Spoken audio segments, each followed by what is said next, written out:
незадолго до начала совещания, которое в эти минуты проводит руководитель, в котором обсуждается возможность ликвидации последствий. Напомню, что пожар начался приблизительно в начале вечера по московскому времени. Сначала появился дым из самой верхней части, а потом он стал постепенно спускаться вниз. И вот к настоящему моменту огнем охвачен уже большая часть телебашни, как говорил наш корреспондент. Пожар достиг уже высоты 230 метров, то есть буквально за 7 часов за 8 часов он преодолел расстояние в половину, даже больше, чем в половину. Высота Останкинской телебашни 530 метров. Сейчас пожар продолжается, и пламя спускается вниз. Пожарным пока не удается локализовать огонь.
Я сейчас не в Москве, нас эвакуируют.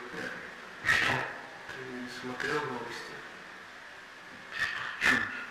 В общем, их активировали, да?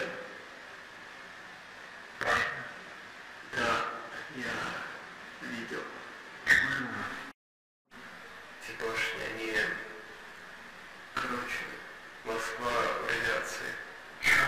Я не знаю, понял, что тут типа, что некая тотальная авария. И порядок? Да, я просто... Я видел нечто. Я видел нечто знаю, море. Когда меня выводили из дома, я заметил, что в конце улицы ничего нет. Будто просто океан. А ЧПшники говорят, что мне показалось. По ТВ очень ничего такого нету. Я не знаю.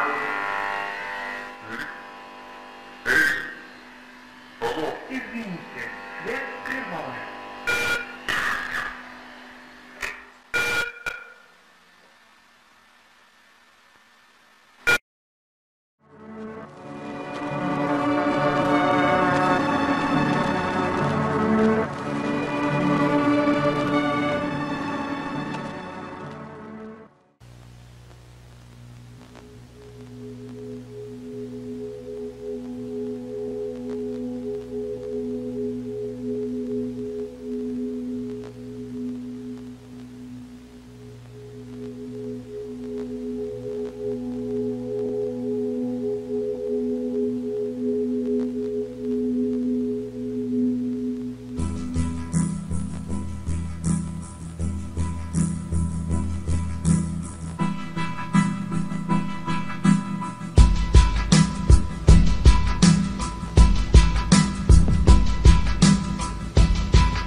wall, you see the world spinning.